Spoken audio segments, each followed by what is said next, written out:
Good afternoon dear students, class 7 हम लोग ने ट्राई इंटू में क्वेश्चन नंबर 5 तक कर लिया था। अब हम लोग 6 से देखेंगे। चलिए देखते 6 नंबर। The area of triangle is equal to that of a square whose side measures 70 cm. Find the side of triangle corresponding to the altitude measuring 25 cm.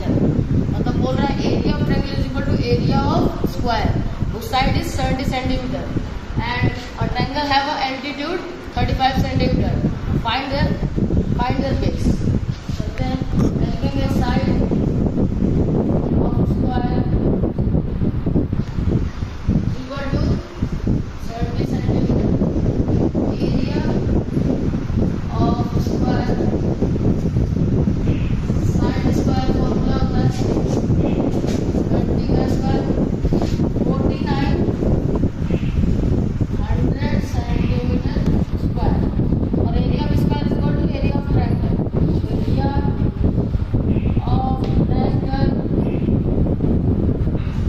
Equal to 1/2 base into height. Area 4900 centimetre square is equal to 1/2 base निकालना है तो b और height 35 centimetre. आपको cross multiply करते हैं 4900 multiply two is equal to 35p. ठीक है, 35 is equal to 4900 multiply 2. B is equal to 4900 multiply 2 divided by 35. ठीक है, 9800 divided by 35 डिवाइड करेंगे तो 280 सेंटीमीटर आएगा. यही इसका ट्रायंगल का बेस है. Move on the next question. Let's see the next question. Question number 7. 4 circles of diameter 3 cm each are cut from a square piece of side 9 cm. What is the area of square piece left? मतलब बोल रहा है एक square है, उसके अंदर 4 circle है. ठीक है, और उनका डायमीटर दिया गया 3 सेंटीमीटर. फिर उसके बाद बोल रहा है कि हम लोग को बताना है कि कितना स्क्वायर का एरिया लेफ्ट रहा अगर जो सर्कल का एरिया निकाल दिया जाए. मतलब फिगर कुछ इस तरह का बनेगा और ये जो पार्ट है, ये जो बच गया, ये इसका स्क्वायर बना, इसका हम लोग को एरिया बताना है क्या होगा. तो लिखेंगे area of square is equal to formula side square होता है तो 9 का स्क्वायर कर देंगे तो आएगा 81 सेंटीमीटर स्क्वायर. ठीक है, 81 सेंटीमीटर स्क्वायर. और पाई का वैल्यू 3.14 लेने को बोला है तो area is equal to pi r square 3.14 into 3 centimetre diameter है तो रेडियस आप निकाल सकते हैं डिवाइड बाई 2 1.5 मल्टीप्लाई 1.5. ठीक है, उसके बाद ये तो एक सर्कल का निकला, हम लोग को 4 सर्कल का चाहिए तो मल्टीप्लाई बाई 4. जब इसको मल्टीप्लाई करेंगे तो अपने पास आएगा 28.26 सेंटीमीटर स्क्वायर. तो एरिया ऑफ स्क्वायर लेफ्ट, ठीक है, area of square left 81 minus 28.26. अब जब इसको माइनस करेंगे तो अपने पास मिलेगा 52.74 सेंटीमीटर स्क्वायर.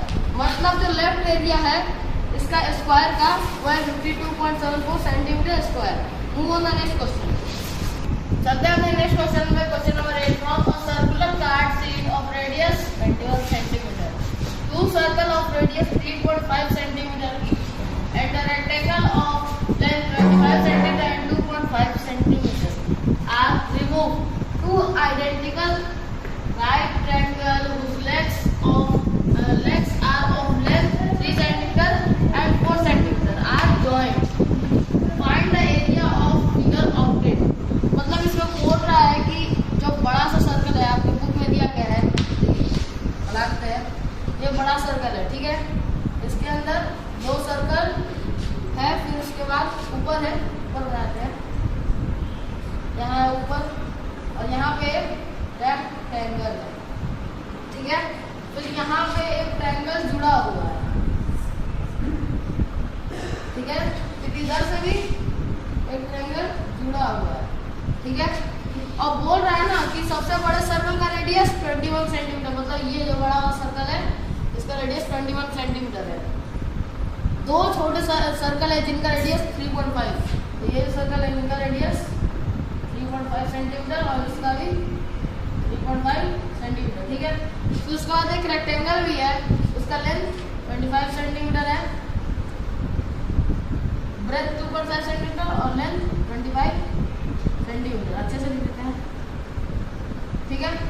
उसके बाद बोल रहा है इनको हटा दिया जाता है, ये दो सर्कल और इनको हटा दिया जाता है, ठीक है। और उसके बाद जो ये दो सर्कल है, ये दो ट्रायंगल है, इनको इनके साथ जोड़ दिया जाता है। जॉइंट बोला है यहाँ पे, जॉइंट जोड़ दिया जाता है। तो हमें बताना है कि जो एरिया हम लोग को फिगर का बताना है, तो हम लोग लिखेंगे area of big circle pi r square 22/7 into 21 into 21, ठीक है। 7 से काटेंगे 3 टाइम्स और इसको मल्टीप्लाई करेंगे।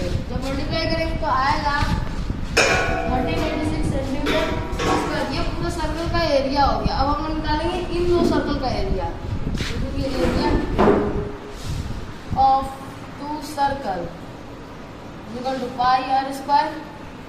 2 दो सर्कल इसलिए 2 multiply 22/7 into r square 3.5 into 3.5। 7 से 1 कट जाएगा 0.5 टाइम्स में। अब जब इसको मल्टीप्लाई करेंगे तो हम लोग को मिलेगा 77 सेंटीमीटर स्क्वायर। ये हो गया इन दो सर्कल का एरिया। और हम निकालेंगे रेक्टेंगल का एरिया, एरिया ऑफ रेक्टेंगल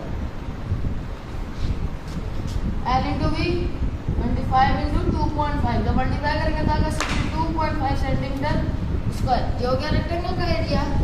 अब इन दो ट्रायंगल का भी एरिया निकालेंगे हम लोग। इसका क्या दिया गया है यहाँ पे, लेंथ दिया गया है 3 सेंटीमीटर, और ये जो है ये इसका बेस है 4 सेंटीमीटर। मतलब वो लेंथ क्या हुआ, हाइट हो गया, और 4 सेंटीमीटर क्या हुआ, बेस हो गया। तो इसका भी एरिया निकालेंगे। एरिया ऑफ, ये दो है ना इसलिए दोनों का निकालेंगे, और यहाँ ये 90 डिग्री है, ठीक है। एरिया ऑफ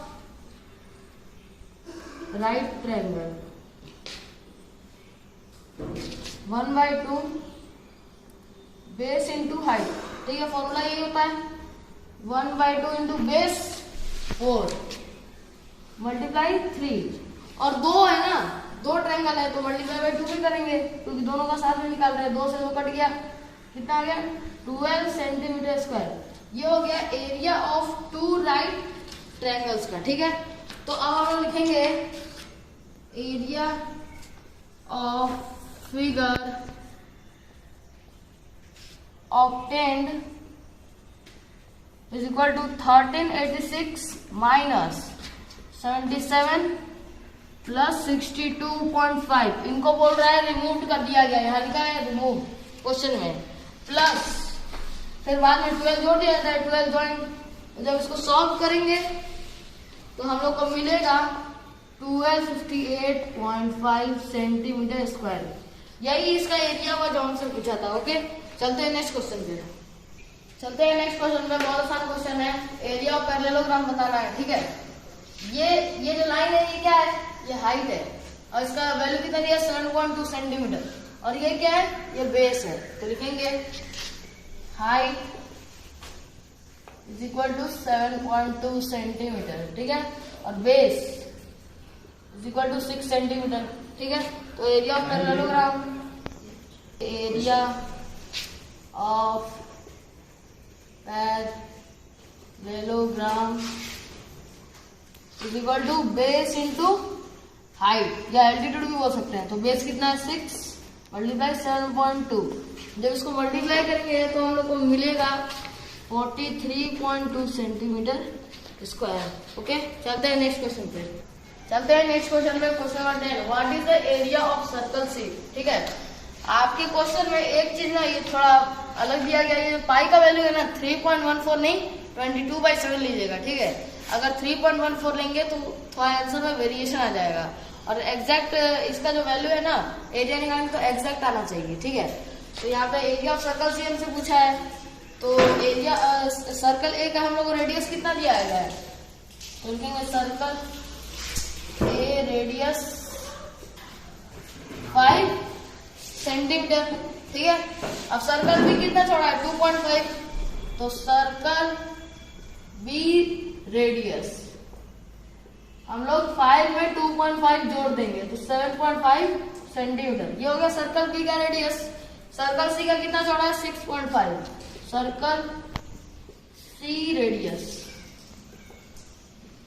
7.5 प्लस 6.5 जोड़ेंगे तो आएगा 14 सेंटीमीटर। ठीक है, अब हम लोग एरिया निकाल लेंगे।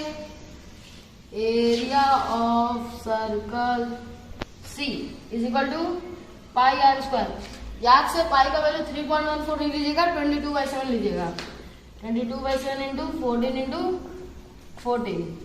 जब इसको काटेंगे 2 टाइम्स में तो मल्टीप्लाई करेंगे तो आएगा 616 सेंटीमीटर स्क्वायर। तो एरिया ऑफ सर्कल सी का कितना हुआ एरिया? 616 centimetre square. चलते हैं नेक्स्ट क्वेश्चन पे। Let's see the today's last question 11। The area of parallelogram is equal is same as that of rectangle of dimension 25 cm multiplied 12 cm. If the base parallelogram is 15 cm, find the height of parallelogram। मतलब बोल रहा है जो area of parallelogram है वो equal है area of rectangle के, और एरिया ऑफ रेक्टेंगल हम लोग को दिया गया 25 सेंटीमीटर मल्टीप्लाइड 12 सेंटीमीटर, और बेस दिया गया है पैरेललोग्राम का 15 सेंटीमीटर। तो हम लोग को क्या निकालना है? इसमें हाइट निकालना है। तो लिखेंगे area of rectangle L into B 25 into 12। ठीक है, तो इसको इसी पर L दीजिए, आसानी रहेगा। ठीक है, सेंटीमीटर स्क्वायर बस लगा दीजिए। ठीक है, तो उसके बाद क्या लिखा हुआ है? बेस दिया गया है, और area of parallelogram is equal to area of rectangle. तो area of parallelogram is equal to base into height या एल्टीट्यूड, और ये इसके इक्वल है 25 इंटू 12 के इज इक्वल टू बेस हम लोग को दिया गया है, एल्टीट्यूड निकालना है। बेस 15 मल्टीप्लाई एच, तो H is equal to 25 multiply 12 by 15। ठीक है, 3 से काटेंगे 5 टाइम्स, 3 से काटेंगे 12 को 4 टाइम्स, 5 से काटेगा 25 5 टाइम्स, तो एच इज इक्वल टू आएगा 20 सेंटीमीटर। मतलब हमसे हाइट क्या था? 20 सेंटीमीटर। अब आप लोगों का ये चैप्टर खत्म हो चुका है। अब हम लोग कल से दूसरा चैप्टर पढ़ेंगे। Okay, thank you.